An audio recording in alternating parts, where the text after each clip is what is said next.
আসসালাতু ওয়াসসালামু আলা রাসূলিল্লাহ ওয়া আলা আলিহি ওয়া সাহবিহি আজমাইন।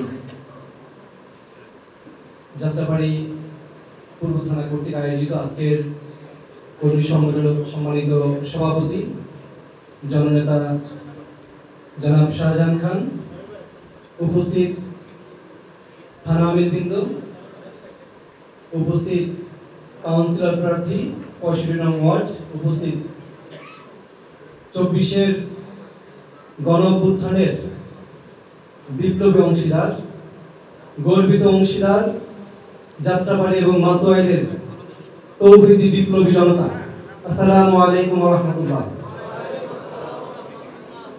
মহান রব্বুল আলামিন পবিত্র কোরআনে ঘোষণা করেছেন, ওয়ালা তাকুলু লিমান ইউকতালু ফি সাবিলিল্লাহি আমওয়াত বাল আহইয়াউ ওয়ালাকিন লা তাশকুরুন।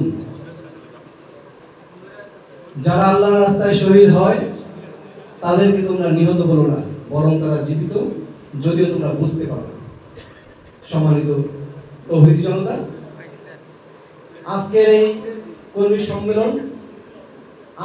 কর্মী সম্মেলনের গণজোয়ার,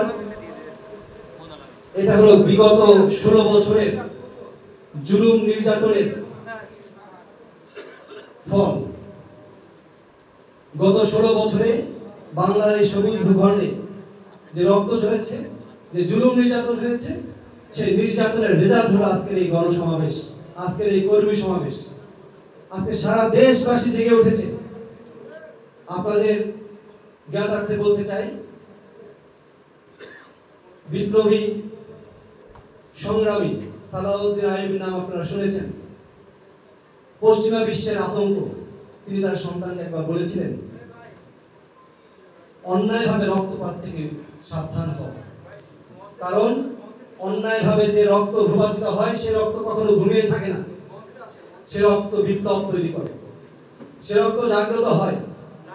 আজকে জুলাইয়ের গণবিপ্লবে আমরা সেই রক্তের জাগরণ দেখেছি। সম্মানিত তৌহিদি জনতা, আপনাদেরকেও স্বাগত জানাই।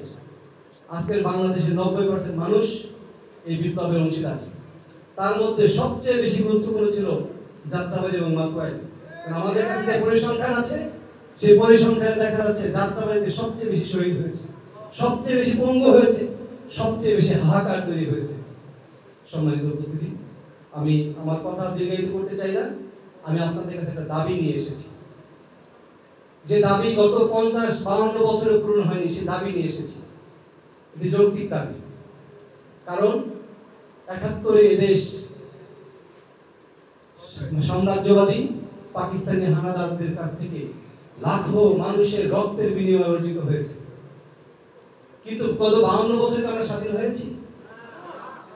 এদেশের কায়েমি স্বার্থবাদী স্বৈর শাসকগণ এই রক্তের সাথে গাদ্দারি করেছে, এই রক্তের সাথে গাদ্দারি করে আমাদেরকে আবার পরাধীন করেছে, যে জন্য 24-এ এসে ছাত্র জনতাকে আবার জীবন দিতে হয়েছে। আজকে দাবি নিয়ে এসেছি, এই 24-এর শহীদদের রক্তের ঋণ যাতে আমরা পরিশোধ করতে পারি, এই ঋণের দাবি নিয়ে এসেছি।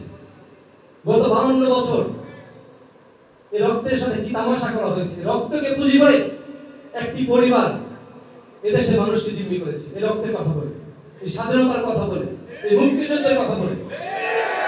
আমরা আবার এই দেশকে পরাধীন হতে দিতে চাই না। আমরা এই তৌহিদি জনতা যদি জাগ্রত থাকি, তাহলে এই রক্তের ঋণ পরিশোধ হবে ইনশাআল্লাহ। আপনারা কি রক্তের ঋণ পরিশোধ করতে রাজি আছেন?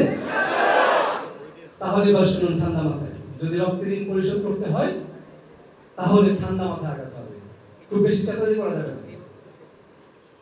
মাইন্ড করুন আমার কথা, রক্তের ঋণ ঠান্ডা মাথায় পরিশোধ করতে হবে।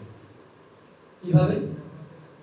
আজকে দেখেন, বিপ্লব হলো মাত্র কয়েকদিন, কিন্তু আরেকটা গ্রুপ কিন্তু ময়দানে সক্রিয় এই রক্তের সাথে গাদ্দারি করার জন্য। কত বড় নিষ্ঠুর তারা, কত বড় বেঈমান তারা। আজকে আমাদের মায়েদের কান্না শুকায়নি, আজকে আমার শহীদ ভাইয়ের রক্ত শুকায়নি। তারা টেন্ডার বেচে ব্যস্ত হয়ে গিয়েছে, তারা মানুষের চাঁদাবাজি করার জন্য ব্যস্ত হয়ে গিয়েছে। কত বড় নিষ্ঠুর তারা, কত বড় পশু, রক্তের সাথে কত বড় গাদ্দারি। আমরা সেই গাদ্দার হতে চাই না, আমরা সেই রক্তের ঋণ পরিশোধ করতে চাই। প্রয়োজনে নিজের জীবন দিয়ে সেই রক্তের ঋণ পরিশোধ করতে চাই। বাংলাদেশ জামাত ইসলামী সেই রক্তের ঋণ পরিশোধ করার একমাত্র দল আমার দৃষ্টিতে। আমি বিশ্বাস করি আজকে যে স্রোত আপনারা গা ভাসিয়েছেন সেই স্রোত আপনাদেরকে জান্নাতের দিকে নিয়ে যাবে। সাথে সাথে এই ঋণ পরিশোধের, এই ঋণের, এই রক্তের হক, এই রক্তের দাবি পূরণের ক্ষেত্রে আপনাদের সহায়তা করবে। আজকে আমরা যদি এই শহীদদের যে প্রত্যাশা ছিল, তারা একটি বৈষম্যমুক্ত দেশ দেখতে চেয়েছে, তারা একটি স্বাধীন দেশ দেখতে চেয়েছে, তারা একটি দুর্নীতিমুক্ত দেশ দেখতে চেয়েছে, তারা একটি কল্যাণ রাষ্ট্র দেখতে চেয়েছে। সম্মানিত উপস্থিতি, আমরা যদি সেই কল্যাণ রাষ্ট্র গড়ার ক্ষেত্রে ভূমিকা পালন করতে না পারি, আমরা যদি সেই বৈষম্যমুক্ত দেশ গড়ার ক্ষেত্রে ভূমিকা পালন করতে না পারি, স্লোগান দিয়ে কোনো লাভ নাই, গণমিছিল করে কোনো লাভ নাই। সে দেশ গড়তে হলে সবার আগে নিজেকে গড়তে হবে, আর সেই লোক গড়ার কারিগর হলো বাংলাদেশ জামাত ইসলামী। এদেশে শহীদদের রক্তের ঋণ পরিশোধ করতে হলে অবশ্যই অবশ্যই আপনাকে আমাকে সৎ, যোগ্য, দক্ষ, দেশপ্রেমিক নাগরিক হিসেবে গড়ে উঠতে হবে। বাংলাদেশ জামাত ইসলামী এমন একটি শিক্ষা প্রতিষ্ঠান, যে শিক্ষা প্রতিষ্ঠানে স্বাধীনতার কারিগর তৈরি হয়, যে শিক্ষা প্রতিষ্ঠানে সৎ, দক্ষ, দেশপ্রেমিক নাগরিক তৈরি হয়। আপনারা কি সেই শিক্ষা প্রতিষ্ঠানে সক্রিয় ভূমিকা পালন করতে চান? আপনারা কি সেই শিক্ষা প্রতিষ্ঠানের সক্রিয় ছাত্র হতে চান? তাহলে আপনাদেরকে বলতে চাই, যে যে অবস্থায় আছেন,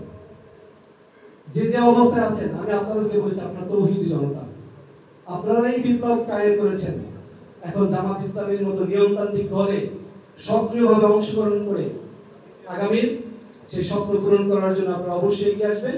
তাহলে শহীদদের রেখে যাওয়া কাজ, শহীদদের রক্তের ঋণ, শহীদদের মায়েদের আহাজারি, আল্লাহর দরবারে যে আহাজারি পৌঁছে গিয়েছে, সে আহাজারি কি তারা শান্তি পাবে, তাদের অন্তরে শান্তি আসবে। সবাইকে আবারও এই কর্মী সম্মেলনের পক্ষ থেকে আহ্বান জানাচ্ছি, আপনারা যদি জেগে ওঠেন, এদেশ আবার কি দুর্নীতিমুক্ত স্বাধীন সার্বভৌম দেশ হিসেবে গড়ে উঠবে ইনশাআল্লাহ। সবাইকে বিপ্লবী শুভেচ্ছা। বাংলাদেশ জামাত ইসলামী জিন্দাবাদ, বাংলাদেশ জিন্দাবাদ। আসসালামু আলাইকুম ওয়া রাহমাতুল্লাহ।